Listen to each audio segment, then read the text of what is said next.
Good morning, children. Today we'll start with a new grammar topic. And the topic for today is the tense. Children, you have learnt about tenses in your previous classes also. So, let me tell you that in English language, tenses are used to show when an action takes place.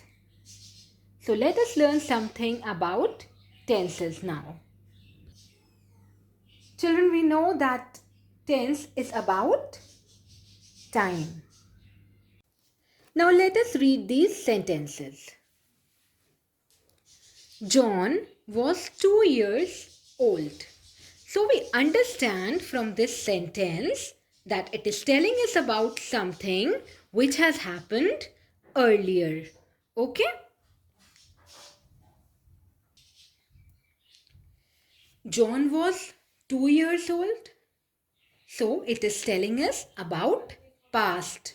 So this sentence is in past tense. Let's read the next sentence now. John is 10 years old. Now it is telling us about John in the present or in the current time. So this is showing present tense, which means current time or now. Current or now. Okay. Next. John will be 20 years old.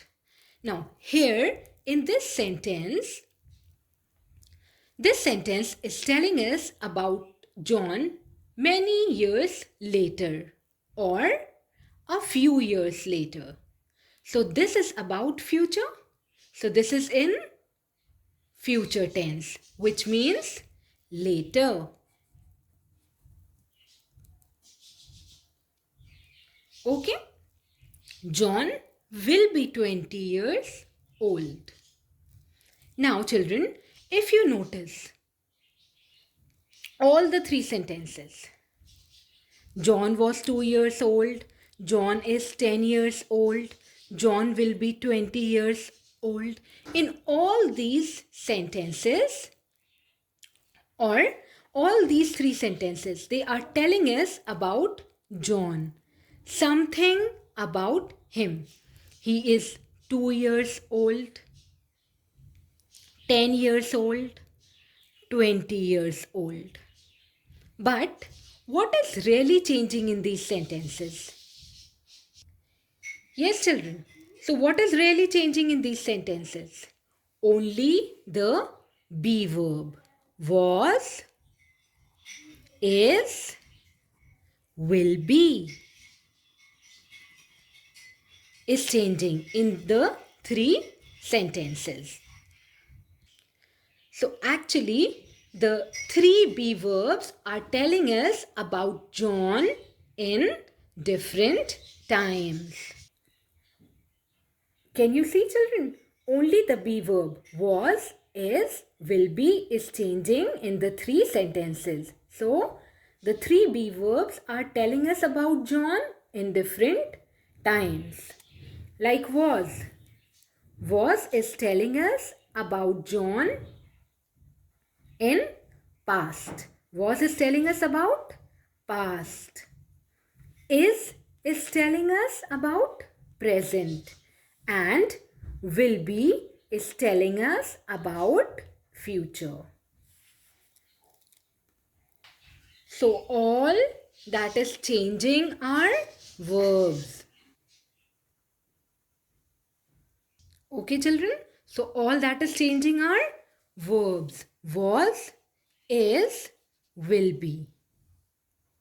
Only this is changing in all the sentences. So verbs change depending on time of action. So we have to look at a verb to understand its tense. So to understand the tense, we have to look at the verb. Now let us read some examples. I eat Maggie. Now, you generally eat Maggie. You regularly eat Maggie. So, sentences like this, which show us things that are done in general or regularly, are in present tense. So, present tense is used to show that an action takes place often or regularly. It is also used for general statements. Now let us look at another example now. I ate Maggie for lunch yesterday. Now yesterday is telling us something which has happened earlier. So this is in the past. So past tense is used to show that an action took place earlier or before this moment in time. Yesterday is in past. So, I ate Maggie for lunch yesterday is in past tense. Now look at the next sentence. I will eat Maggie for lunch tomorrow.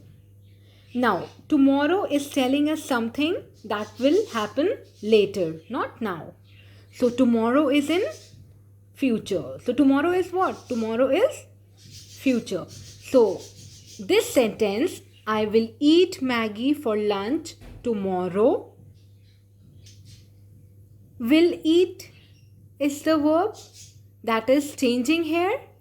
I will eat Maggie for lunch tomorrow is in future tense. So future tense is used to show that an action will take place sometime later than now. So children, we have learned that tense is about time. Now let us read these three sentences. I play in the park. I played in the park. I will play in the park. Now this sentence, I play in the park. This is something which happens generally. So this is present tense. I played in the park. This happened earlier. So this is in the past tense. I will play in the park. This is something that will happen later. So this is the future. So this is in future tense. Now when you will read these sentences, you will see that in these three sentences only the verb is changing. Play, played, will play. Right? Rest of the sentence is the same. Only the verbs change. Play, played, will play. So children, what do we understand? Only the verbs tell us about the time of an action. So verbs tell us about tenses. So children, what did we learn today? We learned that tenses are related to time and verbs tell us about tenses. So the verbs and tenses are very closely related. Then we have also learned that there are three types of tenses: the present tense, the past tense, and the future tense. We will learn more about tenses soon. Thank you, children.